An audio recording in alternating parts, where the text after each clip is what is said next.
नमस्ते. आपण पाहत आहात ग्रामविकास ई सेवा चॅनल. आपले ग्रामविकास ई सेवा टीम तर्फे हार्दिक स्वागत आहे.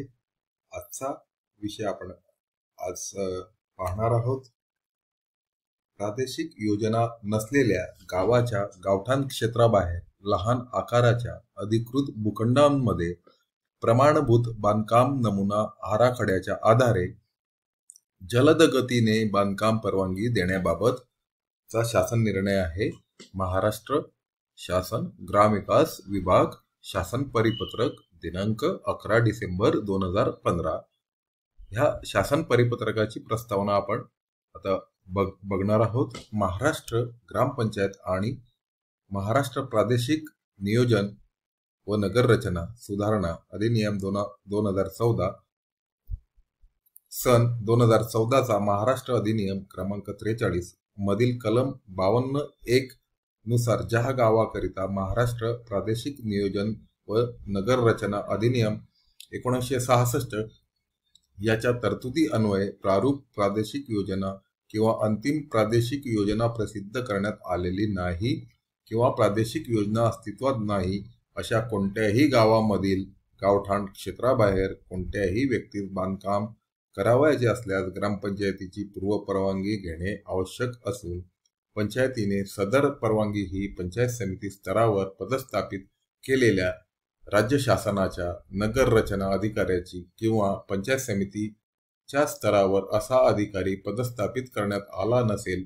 त्या बाबतीत जिल्हा परिषद स्तरावरील नगररचना अधिकाऱ्याची पूर्वपरवानगी घेतल्यानंतरच द्यावयाची आहे. वरील तरतुदीनुसार बांधकाम करू इच्छिणाऱ्या सर्व व्यक्तींचे अर्ज ग्रामपंचायतीमार्फत पंचायत समिती स्तरावरील पदसिद्ध नगररचना अधिकाऱ्याकडे सध्या जिल्हास्तरीय नगररचना अधिकारी पाठवणे आवश्यक राहणार असून या अधिकाऱ्याकडे संपूर्ण जिल्ह्यातून अशा अर्जाची प्राप्त होणारी संख्या ही मोठ्या प्रमाणावर असणार आहे. सदर नगररचना अधिकाऱ्याकडे प्राप्त होणाऱ्या अर्जाचा विचार करता छोट्या आकाराच्या अधिकृत भूखंडामधील वैयक्तिक स्वरूपाच्या घरांच्या बांधकामासाठी बांधकाम परवानगी मिळण्यास संबंधितांना अवाजवी विलंब होऊ नये याकरिता नगर विकास विभागाच्या शासन परिपत्रक दिनांक 3 जानेवारी 2015 अन्वये लहान आकाराच्या अधिकृत भूखंडांमध्ये प्रमाणभूत बांधकाम नमुना आराखड्याच्या आधारे द्रुत गतीने बांधकाम परवानगी देण्याबाबत जिल्हाधिकारी यांना देण्यात आलेल्या सूचनांच्या धर्तीवर प्रादेशिक योजना नसलेल्या गावांच्या गावठाण क्षेत्राबाहेरील भूखंडामध्ये लहान भूखंडकावर बांधकामांना ग्रामपंचायत स्तरावर बांधकाम परवानगी देण्याबाबतचा विषय शासनाच्या विचाराधीन होता. सदर प्रमाणभूत बांधकाम आराखड्यानुसार बांधकाम नकाशे मंजुरीसाठी अर्ज केल्यास अशा अर्जाच्या तांत्रिक छाननीमध्ये कार्यालयीन वेळ वाचून अशा बांधकाम परवानगी प्रकरणावर लवकर निपटारा करण्यास मदत होईल व द्रुत गतीने परवानगी देणे शक्य होईल. या दृष्टीने शासन सर्व ग्रामपंचायतींना पुढील प्रमाणे सूचना देत आहे. शासन परिपत्रक प्रादेशिक योजना नसलेल्या गावाच्या गावठाण क्षेत्राबाहेर असलेल्या खाली नमूद केलेल्या लहान आकाराच्या अधिकृत भूखंडामध्ये प्रमाणभूत बांधकाम नमुना आराखड्याच्या आधारे द्रुत गतीने बांधकाम परवानगी नगर विकास विभागाचे परिपत्रक दिनांक 3 जानेवारी 2015 अन्वये निर्गमित केलेल्या मार्गदर्शक सूचनानुसार अनुज्ञेय करण्यात यावे.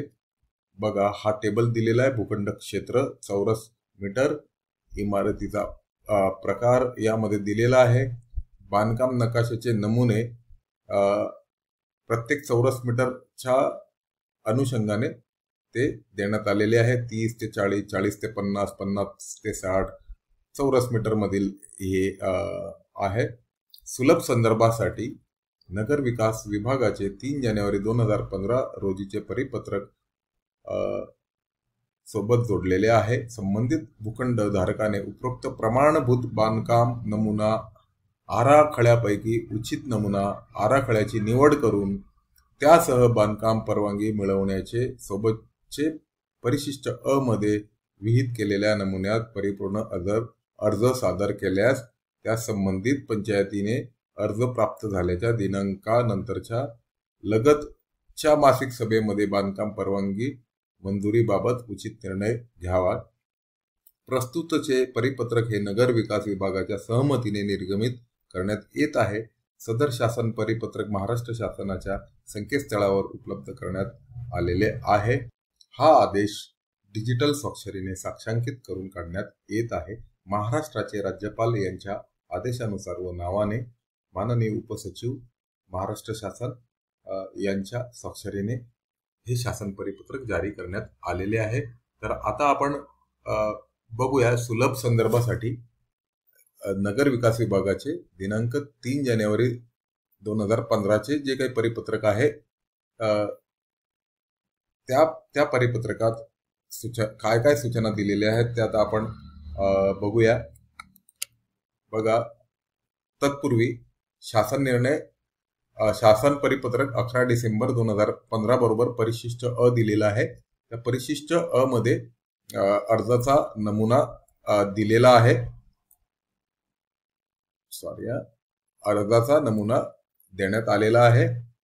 बघा, आपण तो अर्जाचा नमुना आपण आपल्या स्क्रीनवर बघू शकतो।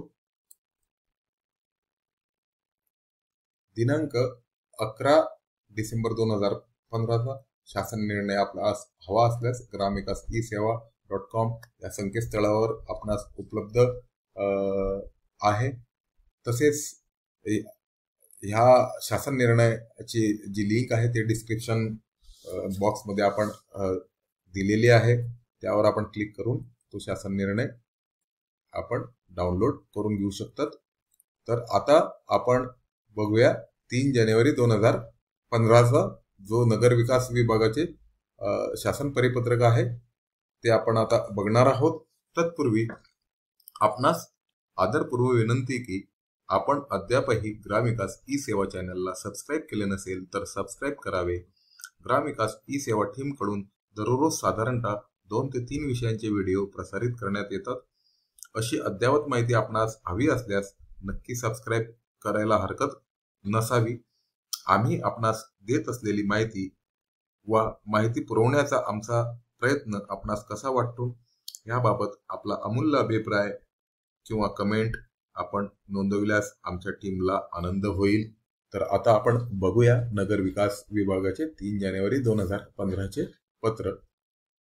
लहान आकाराच्या अधिकृत भूखंडामध्ये प्रमाणभूत बांधकाम नमुना आराखड्याच्या आधारे द्रुत गतीने बांधकाम परवानगी देण्याबाबत राज्यातील ज्या क्षेत्रासाठी महाराष्ट्र प्रादेशिक नियोजन व नगर रचना अधिनियम 1966 यापुढे उक्त अधिनियम असे उल्लेखलेले मधील तरतुदीनुसार प्रादेशिक योजना मंजूर झालेली आहे अथवा प्रारूप प्रादेशिक योजना तयार असल्याविषयी नोटीस प्रसिद्ध करण्यात आलेली आहे अशा क्षेत्रामध्ये उक्त अधिनियमाच्या कलम 18 अन्वये संबंधित जिल्हाधिकारी यांच्याकडून विकास बांधकाम परवानगी घेणे बंधनकारक आहे।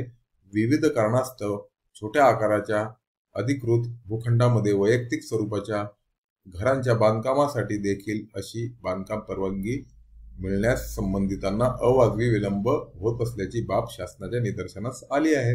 या पार्श्वभूमीवर अशा लहान भूखंडांसाठी भूखंड क्षेत्रापेक्षा शासनाने खालील प्रमाणे प्रमाणभूत बांधकाम नकाशे वेगवेगळे नमुने संचालक नगर रचना महाराष्ट्र राज्य यांच्याकडून जनतेसाठी तयार करून घेतलेले आहेत। बघा, अनुक्रम नंबर, भूखंड क्षेत्र चौरस मीटर मध्ये आहेत, इमारतीचा प्रकार आहे, बांधकाम नकाशाचे नमुने आहेत। बघा, आपण आपल्या स्क्रीनवर ते आपण बघू शकतो। वरील प्रकारच्या प्रमाणभूत बांधकाम आराखड्यानुसार बांधकाम नकाशे मंजुरीसाठी अर्ज केल्यास अशा अर्जाच्या तांत्रिक छाननीमध्ये कार्यालयीन वेळ वाचून अशी बांधकाम परवानगी प्रकरणाचा लवकर निपटारा करण्यास मदत होईल व द्रुत गतीने परवानगी देणे शक्य होईल। या दृष्टीने शासन सर्व जिल्हाधिकारी यांना पुढील प्रमाणे सूचना देत आहे।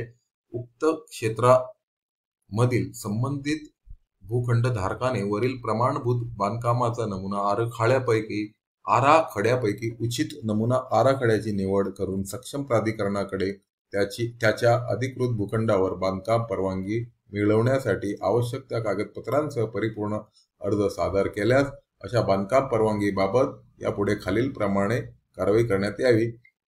नंबर 1, उक्त क्षेत्रातील मंजूर रेखांकनातील भूखंड किंवा महाराष्ट्र गुंठेवारी विकास अधिनियम 2001 सह अन्य कोणत्याही अधिनियमाद्वारे अधिकृत अथवा नियमित केलेला भूखंड यावर संबंधित भूखंडधारकाने या परिपत्रकासोबत जोडलेल्या प्रमाणभूत बांधकाम नमुना आराखड्यापैकी उचित नमुना आराखड्याची निवड करून त्यासह बांधकाम परवानगी मिळवण्यासाठी सोबतचे परिशिष्ट अ मध्ये विहित केलेल्या नमुन्यात परिपूर्ण अर्ज सादर करावा।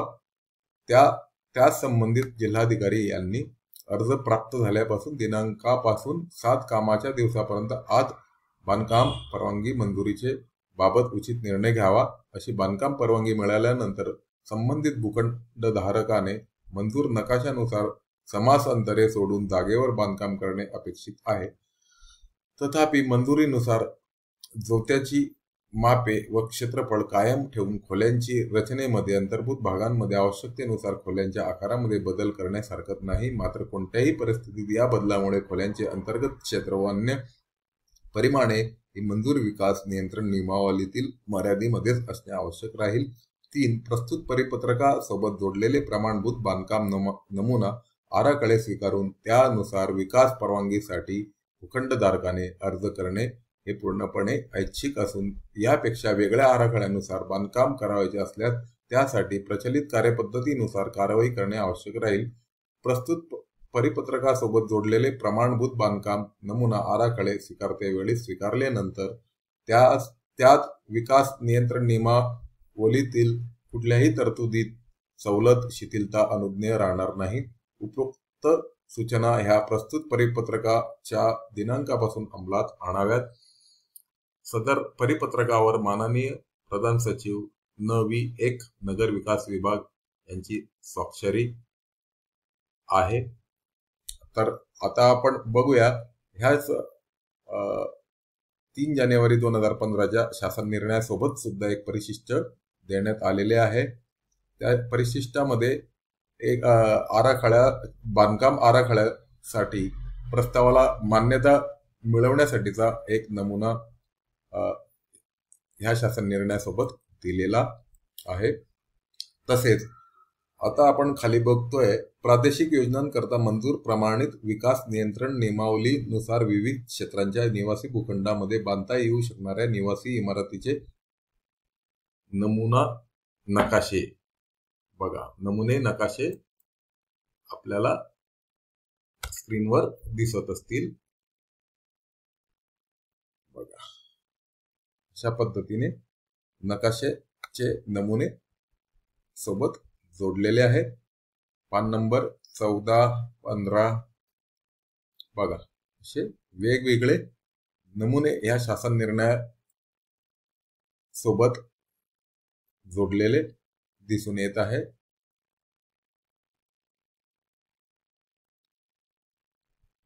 40 ते 50 चौरस मीटर पर्यंत क्षेत्राच्या भूखंडावरील रो हाऊस बांधकामाचे नमुने आता आपण स्क्रीनवर बघत आहात।